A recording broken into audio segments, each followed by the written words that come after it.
Hello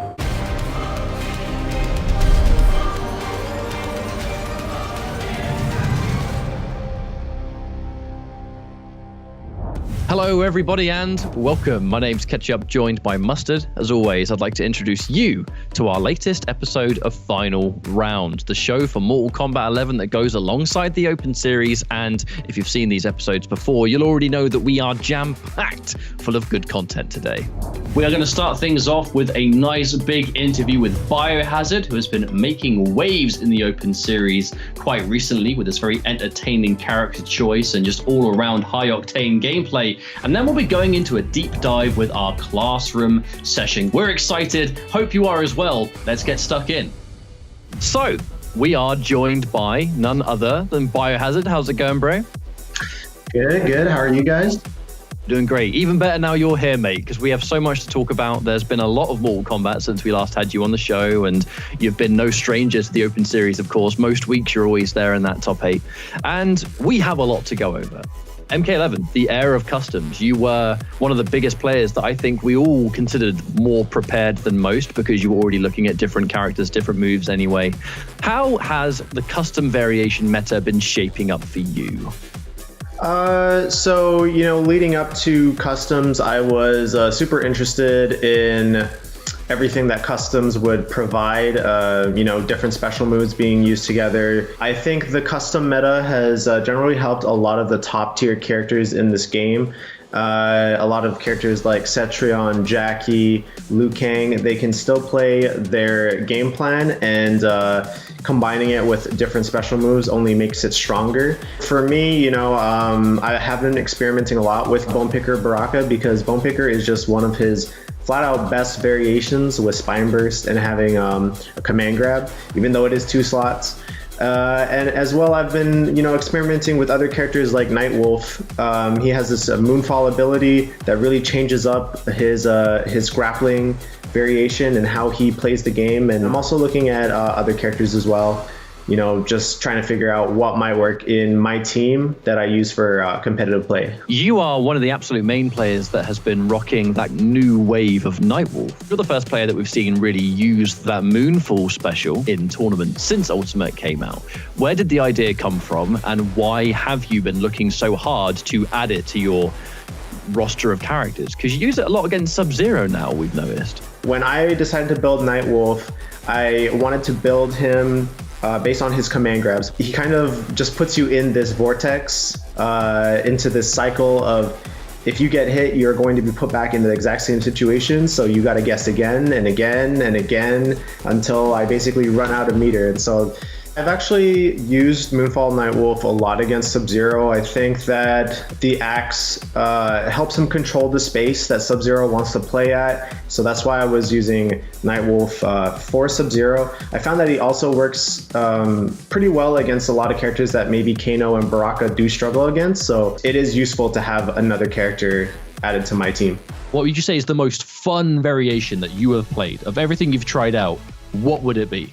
It's really hard to choose just one variation that I'm having the most fun with, but I mean, when everything starts going well for Nightwolf, I think Moonfall Nightwolf is definitely the variation that I enjoy playing the most.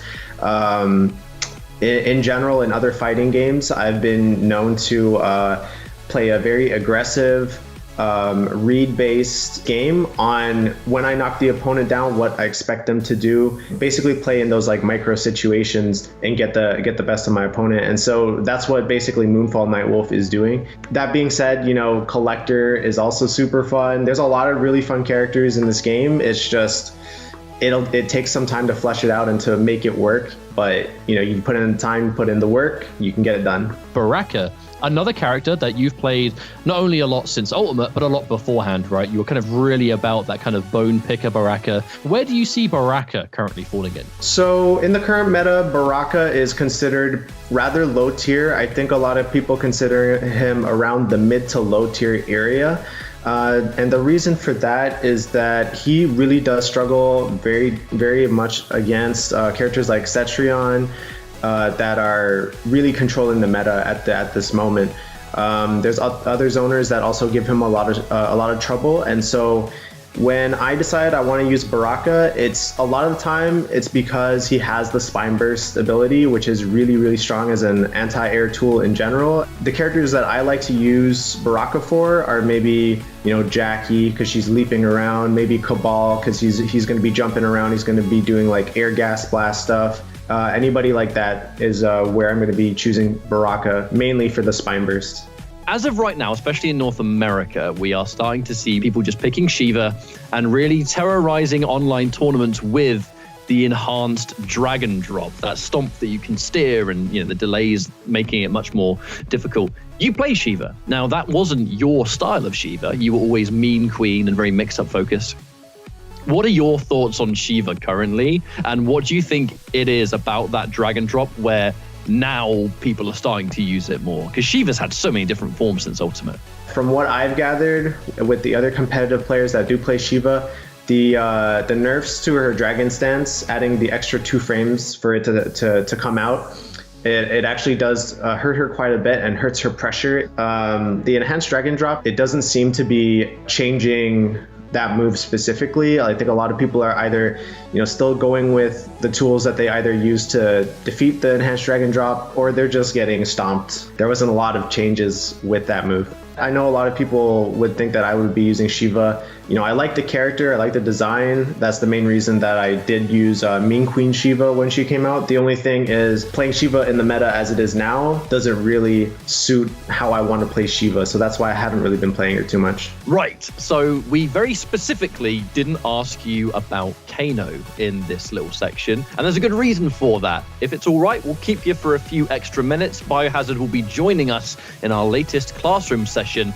to talk all about his absolute main and best Kano in the world. Let's get started.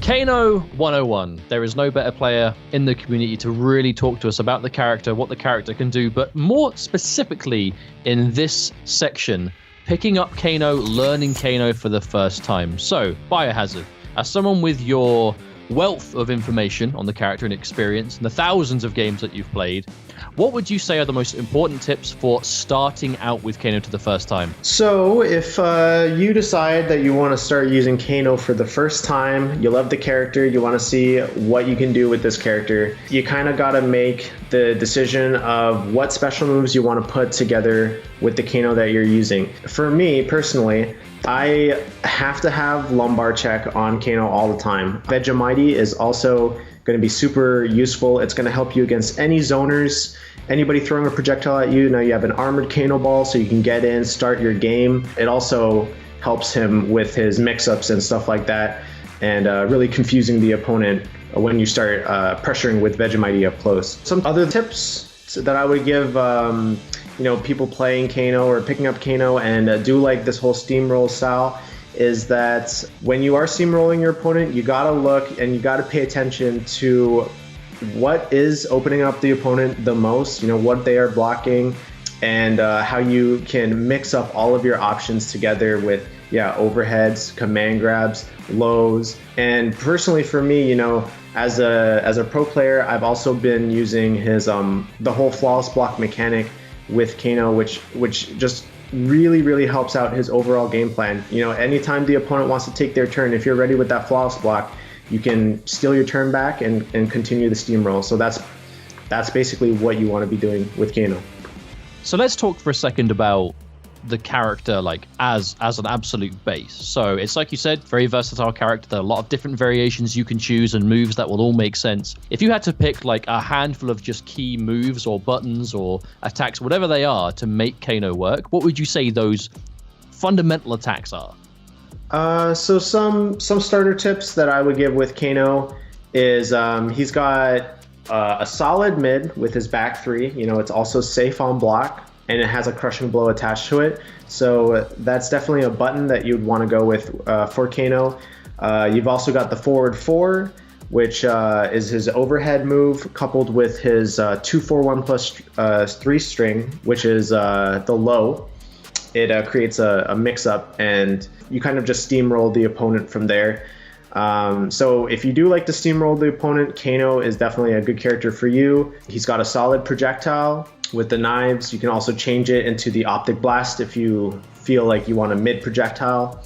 And definitely learning frame data for Kano is very useful. You want to know what is punishable, what is going to be a useful string in terms of staggers, and basically what's plus and when it's your turn and when you can enforce all of those things. So why should a new player use Kano? If you're looking for what Kano does in the game, what is Kano good at? What is the answer to that question? I mean, if you are a new character and you wanted to use Kano, I think some good answers to that is he doesn't have too many strings, so he's not going to be generally that difficult to learn. You can learn his combos pretty easily, all those kind of things. He has a good option with the Kano ball. He has good movement. You could be using Snakebite with lumbar check to get good damage off of anything, any touch. They did actually buff the Snakebite in the last patch, allowing him to, get good Snakebite enders on female characters. So now it's just a little bit of help for Kano in this new patch. Well, thank you very much, Biohazard, for jumping in. We really do appreciate your time. And before we wrap up the show, do you have any shout-outs to give? Yeah, I just want to give big shout-outs to Beast Coast, my sponsor. They've been with me since 2018, and I appreciate all the support that they've given me over the years. I just want to give big shout out to my girlfriend as well, who helps me out with a lot of the YouTube and Twitch stuff, all the behind the scenes stuff, and everybody else behind production and everything like that. So yeah, that's my shout outs. That's very nice of you, mate, and we definitely appreciate that very, very much. For you at home that want to get involved and start competing in the Open Series, the Pro Competition, whatever, the one-stop shop is the Competition Center. How do I get there? Easy. Compete.playstation.com. It is as simple as going to that website. It gives you all the information you need. It's done through the system.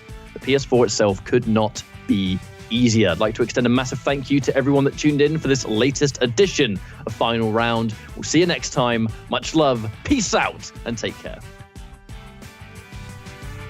Oh my goodness. Had to let that happen.